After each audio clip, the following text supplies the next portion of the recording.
Hello everyone, we are beginning a new chapter motion in a straight line today. According to the new syllabus given by the CBSE for the term 1, many topics of the chapter have been removed. Uh, they are basically starting with elementary concept of differentiation and integration for describing motion. That we will do, but before that I think some basic terms are there that we must know.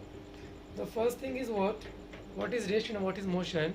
So rest is a thing if an object is not changing its position with respect to the time and surrounding, then we can say that the object is at rest. If the object is changing its position with respect to the time and thus surrounding, then we can say the object is in motion. After that, we know that the motion can be of two types: uniform motion and non-uniform motion. So what is uniform motion? Uniform motion is that motion if the object covers equal distance in equal interval of time, and the object is covering unequal distance in equal interval of time, then we can say that the motion is non-uniform motion. After that, some terms are there which is not in syllabus, but which we have already studied in class 9, but some brief revision is required for that. The first thing is about distance and displacement. You can see here. So what is distance and displacement? Distance is the total path covered by a body, the length of the total path or the actual path covered by a body, and displacement is the minimum path covered by a body between the initial and final point in a particular direction. When we talk about distance, we say it is a scalar quantity because it does not depend on the direction. But displacement is a vector quantity which depends on the direction. You can see this diagram. If a particle is going from A to B by following this path, this is the distance covered by the body, but this is the minimum path covered by the body between the initial and final point. So this is the displacement here. Okay, so now distance is being a scalar quantity, it can never be zero, but displacement can be being a vector quantity, it can be zero for sure. So if we are being asked that what is the case of maximum displacement, so maximum displacement is that case when the distance is being equal to displacement. If the distance is not being equal to displacement, then it is compulsory that the displacement will be less than distance. Displacement can never be more than distance, it can be less than or equal to of distance. So what is the case of maximum displacement? When a body is moving in a straight line without changing its direction at a point and not coming back, at that time distance and displacement will become equal. So that is the only case of maximum displacement also. Okay. So now we will come to know about the average speed. What is average speed? Average speed is the total distance covered by a body divided by total interval of time.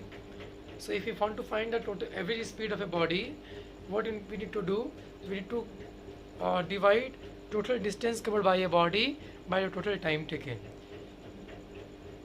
Okay, suppose you can see here, a body is going from A to B, distance is S1, speed is V1, time taken will be what?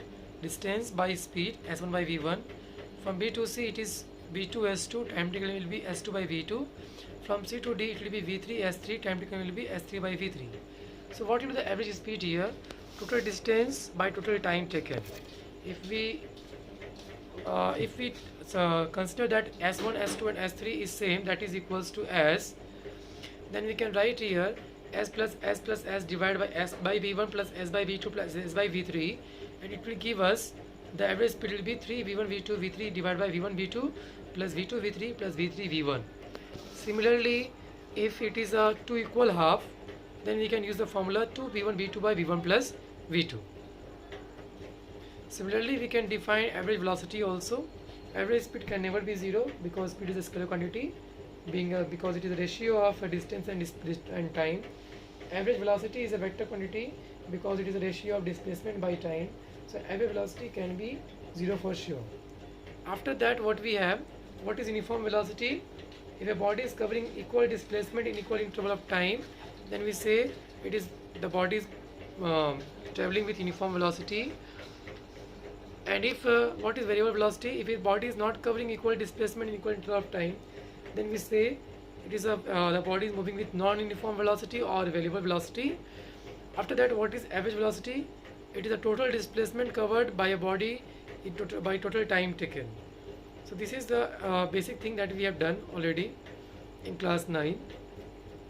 Now coming to the part which is there, the introduction of the elementary concept of differentiation and integration for describing motion.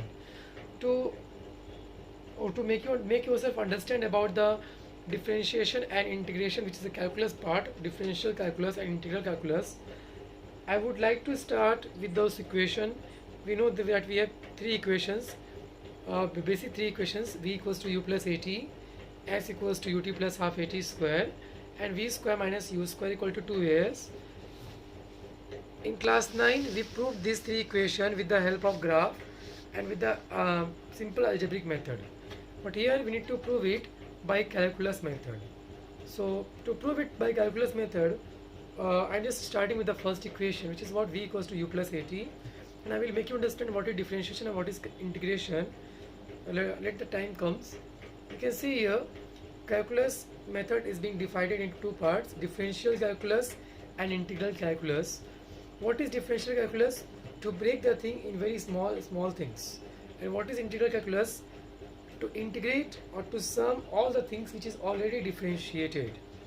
So if we write a equals to v minus u by t, which is acceleration equals to changing velocity by time. So we can changing velocity we can also write as dv, and if we are writing dv here, we must write here dt. So acceleration has one more formula now, which is a equals to dv by dt. Now if we cross multiply it, I think we can have dv equals to a dt. Okay, the meaning of dv is what? Changing velocity equals to a is what? A is acceleration, and what is dt? dt is changing time or small interval of time, we can say. After this term thing, what we will do? We will write integrating both sides. As I told you earlier, integration we can do for those terms, for those quantities which is already differentiated or which is related with the differentiation item. You can see here in this left hand side, differentiation is done for the velocity. On the right hand side, differentiation is done of time. So we can simply write here, so we can simply say that a is not related with t here. So if a is not related with t here, a is taken as common and it will be taken outside. We are not going to differentiate a. And suppose if only a will be there, then the integration will be 0, because we cannot we cannot integrate a constant term. Here we can take outside a outside, because something is there which we can integrate. After that, the formula to integrate dx is x. Based on that, the formula of to integrate dv will be dv and the dt will be t. But you can see here, this is the sign of integration. I have given here u, here it is, I have given u, v, here 0, here I have given t. What is this? This is a limit. Here we are talking about velocity. So velocity is starting from initial velocity u and going to final velocity v. So the lower limit will be u and final limit will be, upper limit will be v. The meaning of lower limit is that the value from which it is starting, and the meaning of the final upper limit is the value up to which it is going. So for the velocity it will be from u to v. For the time taken it will be from 0 to t, because we start from time 0 to suppose at till time t.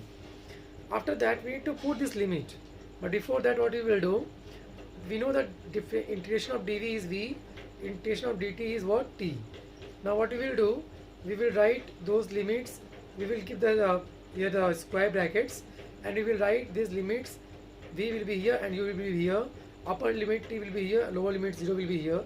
Now what we will do, the thing that we have differentiated, there we will once place upper limit, then we will give minus sign, and then we will place lower limit. So here at the place of v, we are first placing upper limit v minus lower limit u. Here also we will do the same thing. At the place of t we will first place t, then the place of t we will place the lower limit 0. So it will be, we are getting v minus u equals to at. Then what we are getting? We are getting basically v equals to u plus at. So this is the first equation that we have done. V equals to u plus at we have proved. If any one of you have any query here, you can tell me. Now we are going to prove the second equation, which is what? S equals to ut plus half at square. To prove this, we will have to take the help of the first equation, which was v equals to u plus at. We know that v equals to what? Distance or displacement by time. If it is speed, it is distance by time. It is displacement, it is velocity, it is displacement by time. So distance and displacement we write by letter s. We denote by letter s. So if we want to write this velocity in the calculus form, we can write ds by dt.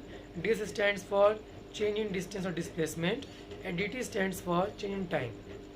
So now what we are going to do, again we are going to cross multiply it. So we will get ds equals to v dt.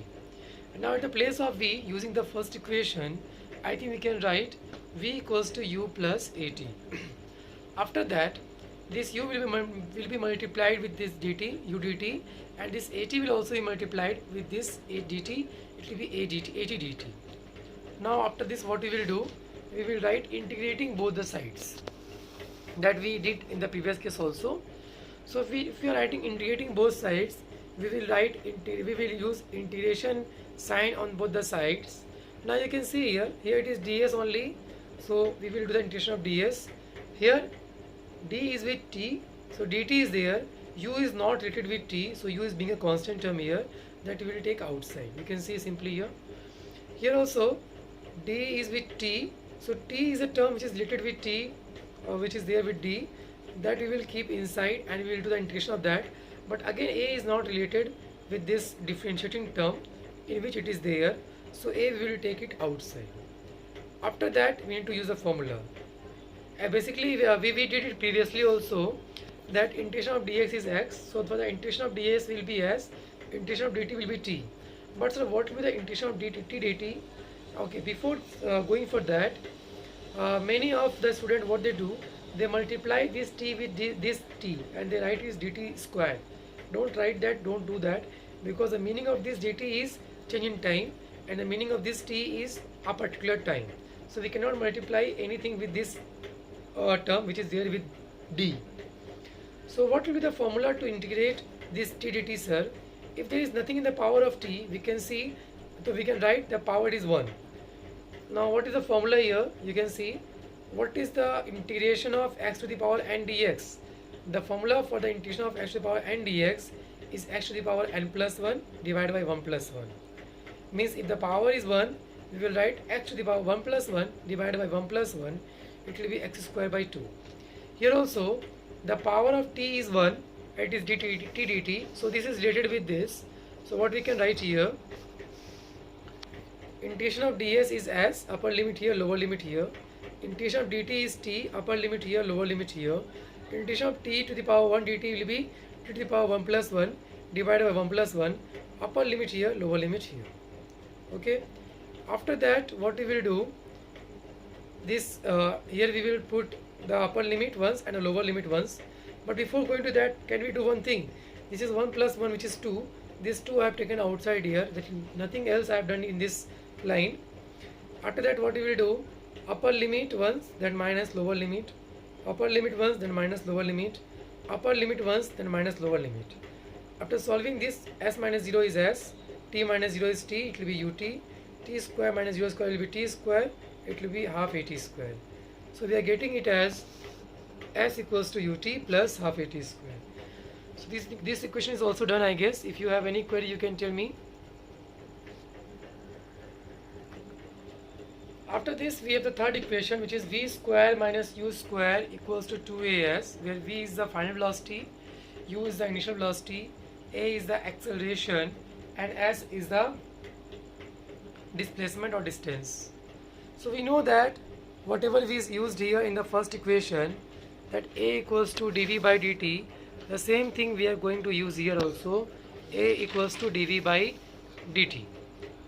Okay, but here we will do some adjustment. What we are doing, we are multiplying the numerator and denominator both of the right hand side with ds. You can write, see here also I have written ds, here also I have written ds. So this a will be equals to dv by ds, and this ds by dt will be, now we can see that ds by dt equals to what? Displacement by time, which can be written as velocity. So A equals to dv by ds into v. Now if you do the cross multiplication, it will be A ds equals to v dv. Now again you can see this A is not related with ds, so this A will be taken outside when we will do the integration, but this v will be inside only. Now the power of v is only 1, so it will be, if you use the previous formula that we used in that time when we were integrating t dt, then we can write here, it will be v to the power 1 plus 1 divided by 1 plus 1, upper limit here, lower limit here, half will be taken outside from here, it will be v square, the upper limit and lower limit. So this will be a s minus 0, and it will be v square minus u square, upper limit minus lower limit. So what we are getting here, basically we are getting as equals to half v square minus u square. So we can write here v square minus u square equals to 2as. So this is the third equation that we did.